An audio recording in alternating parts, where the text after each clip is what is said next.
mathematicians, here's the video for home connections 73 and 74. Number 1, solve the problems below using the standard algorithm, which is just the normal way, the traditional way that we add. So let's go ahead and add these first 4 problems, starting with the ones place. 7 plus 8 is 15. 1 plus 5 is 6. Plus 8 is 14. 1 plus 1 plus 1 is 3. 345. The next one, 2 plus 9 is 11. 1 plus 5 is 6. Plus 7 is 13. 1 plus 2 is 3. Plus 6 more is 9. 931. The next one, 399 plus 411. I'm going to do it in the traditional way, but I'm also going to use and show that give and take strategy because this one is kind of a good one for that give and take strategy. So let's do it in the traditional way first. 9 plus 1 is 10. 1 plus 9 is 10, plus 1 more is 11. 1 plus 3 is 4, plus 4 more is 8. 810. Let me show you how you could use the give and take. With addition, if you give to one and take the same amount from the other, the answer will still be the same, and it's good for problems that you want to try and make easier. So 399 is awfully close to what super duper easy number? 400. Good. 399 is really close to 400. So if I add 1, I get 400, and if I add 1 to the first number, I need to take 1 from the second number. Exactly. And 411 minus 1 would be 410. And I've just made this problem a lot easier to do in my head, but of course the answer is exactly the same. So either way, whether you did it in the standard way like the directions say, or if you decide to use give and take for certain situations, either way you're going to get 810. All right, for the last one, 6 plus 7 is 13. 1 plus 7 is 8, plus 9 is 17. 7 plus 2 more is 9, 973. Let's move on to number 2. Alonzo used the standard algorithm. Letter A said, did he use the algorithm correctly? And that's kind of a higher level question, to be able to look at someone else's question and figure out, did they do it correctly? Did they not do it correctly? And if they didn't, where is their mistake? That's kind of a higher level question. So let's go ahead and look at what Alonzo did. Let's see. 6 plus 8 is 14. Carry the 1. 1 plus 7 is 8. Plus 5 more is 13. Yikes! He put a 2 there, right? Instead of a 3. And he didn't carry the 1 either. So, did Alonzo do the algorithm correctly? The answer is going to be no. He did not add the tens place correctly. And of course, your answer could be slightly different. Maybe you might say he didn't carry the 1. So if you phrased it differently, that's fine. But definitely, Alonzo did not do it correctly. Letter B says, how would you solve it? Most likely, most people would do the standard algorithm. So a good enough explanation for this one would just be to actually solve it correctly. 6 plus 8 is 14. 8 plus 3 more is 13. That's 4. 434. He got 324. 434 is the right answer. Number 3 is exactly the same thing. Patricia used the standard algorithm. Did she use it correctly? Let's take a look at Patricia's. 4 plus 9 is 13. Yikes! Patricia carried the 3 and put the 1 down. She's basically saying that 4 plus 9 is 31. Do you see that she flip-flopped the numbers? 4 plus 9 is not 31. 4 plus 9 is 13. So she carried the 1 to the tens place and left the 3 in the ones place, but she flip-flopped it. So did she use the algorithm correctly? The answer, of course, is no. And again, if you don't phrase it just how I do, that's fine. She didn't carry the correct number. Or you could maybe say she flip-flopped the numbers, something like that.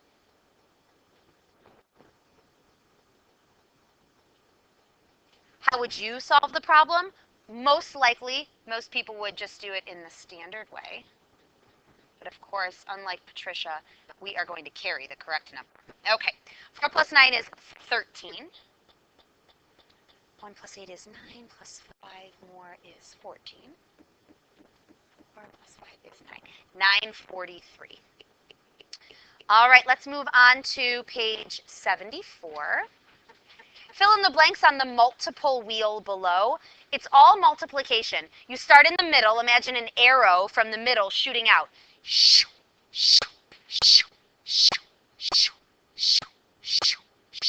So we're going to multiply 7 by everything on the outside. So it's just a multiplication problem. Let's go ahead and do 7 times 6. Okay, so I'm going to move clockwise. 7 times 6 is 42. This next one is also 7 times 6, but it's 7 times 60. So I'm just going to think 7 times 6 is 42. There's a 0 in the problem. Let's say it like this. A 0 in the problem. A 0 in the end. Good. Very nice. So 420. The next one, 7 times 10. Well, that's pretty easy. 7 times 10 is 70. Next one, 7 times 16. I think I'm going to do 7 times 8 first, because 7 times 16 would just be double that. So I'm going to do 7 times 8 first. 7 times 8 is 56. So 7 times 16 would be that same thing, but doubled. 7 times 16, let's see, 56 doubled is 112. And I'm going to check it in another way. You know how 16, if you know how to do this and understand this, you really understand numbers. You know how 16 is really the same thing as a 10 and a 6, right? So if I put this and this together, I should get 112. Let me check. Yep, 112. So there's a couple of ways to do it. You could think of, well, 16 is double what 8 is. So do 7 times 8 first and then double it. Or you could think 16 is really a 10 and a 6 put together. So let's put our 7 times 10 number together with our 7 times 6 number, and that's the same thing as 7 times 16. So there's lots of ways to figure it out. You also could just do 7 times 16. Let's see, 7 times 4, I'm going to do that one because I know that that's pretty easy. 7 times 4 is 28. And then 7 times 18 would be double what 7 times 9 is. Or I could do kind of what I did on this last one. Let me grab a pink color here. I know that 18 is the same as a 10 and an 8. So if I put the 10 number with the 8 number, that's the same thing as 7 times 18. Because 18 is 10 and 8. So 7 times 10 is 70. 7 times 8 is 56. And if I put it together, that's going to be the same thing as 7 times 18. 126. Okay, moving on. Fill in the blanks. Ooh, these equations are very sophisticated. You got to make the left side be the same thing as the right side. Okay, so on the left, I see a 5 and a 2. And on the right, I see a 5 and a 2. So far, so good. But on the left, there's a 0.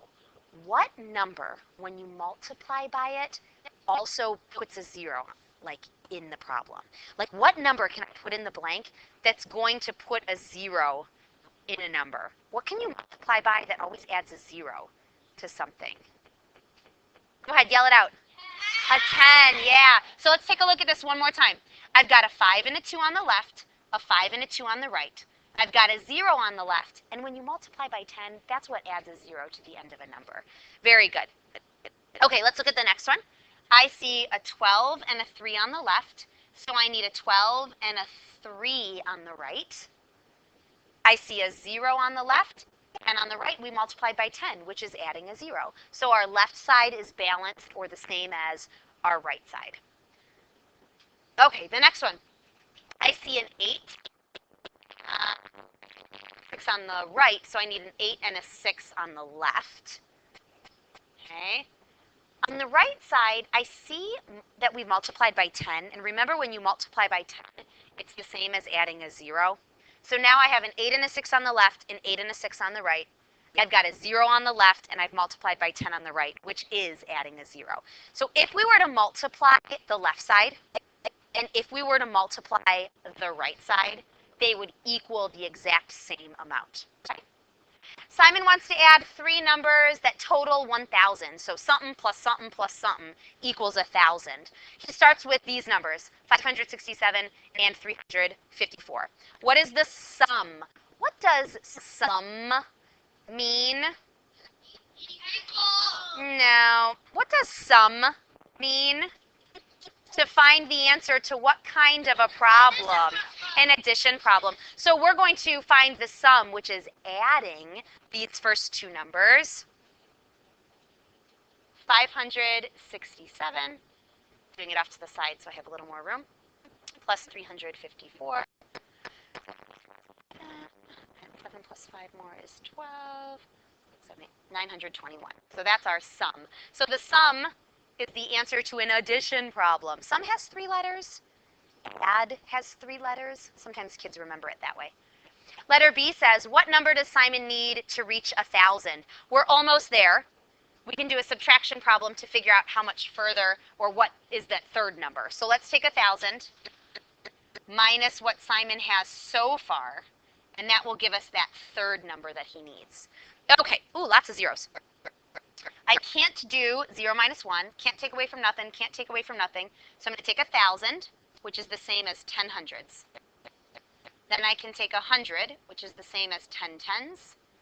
Then I can take a 10, which is the same as 10 ones. Now I can subtract. So I've just done some rearranging to make my subtraction life easier. 10 minus 1 is 9. 9 minus 2 is 7. 9 minus 9 is 0. 0 minus 0 is 0, or just 79. So 79 is that third and final number. Okay, number 7 is pretty intense. When I read number 7, I knew at once how to do it, but the key was, how can we do it that everyone will understand in 4th grade from what we've done so far? There are certain skills that we have yet to learn. So when I read number 7, I had to figure out, how would most of my class be able to figure it out? And I think I've got it. So let's take a look at it. Isabella babysits so she can earn money for a new snowboard.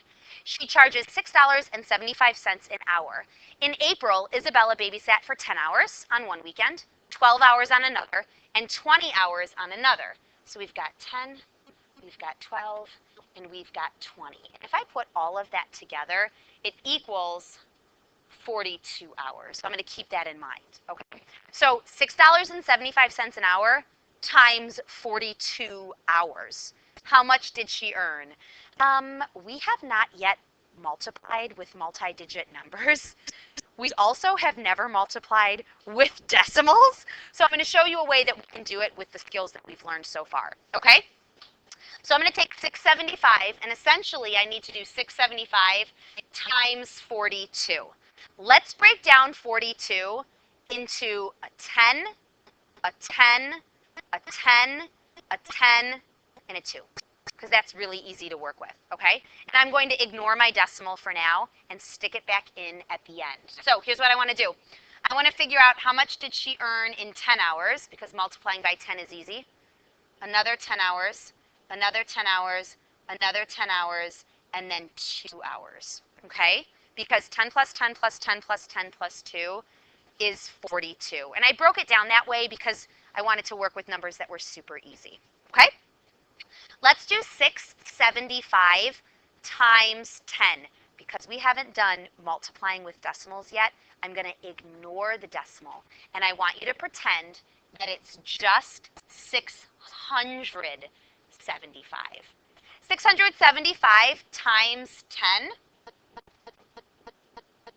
675 times 10 would be 675 plus a 0. You guys get it?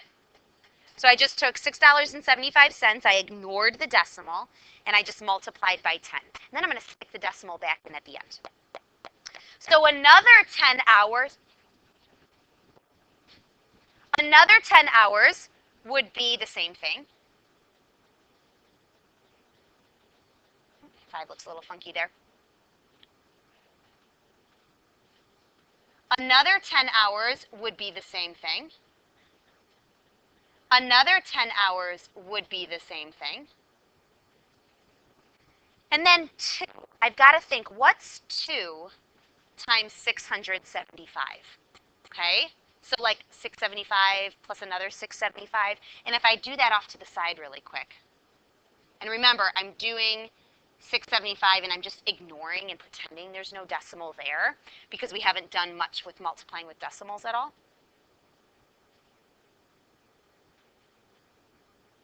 Okay, so two 675s would be this.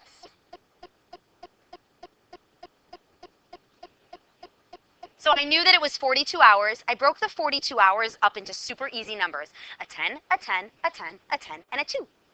And I'm just ignoring the decimal in $6.75 just temporarily. And then I'll stick the decimal back in at the end. Okay?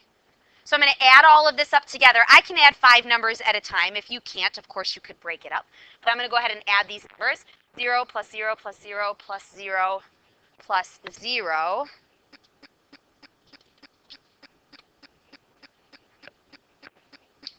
There we go. 5, 10, 15, 20, 25. Let's see. 7, there's 4 sevens. That's 28. Plus that 2 at the top is 30. Plus 3 more is 33. I see 6 fours, which is 24. Plus the 3 is 27. Plus 1 more is 28. Okay, don't get excited, Isabella. You did not earn $28,350 because we got to stick the decimal back in. How many numbers are after the decimal in money? There's always 2. So when I stick the decimal back in, Isabella's going to get super bummed. If I put that decimal back in, it's not 28,350. It's actually $283.50, which is still pretty awesome. So we basically did $6.75 times 42 hours, and we got $283.50. Let me show all of the answers for page 73 and page 74.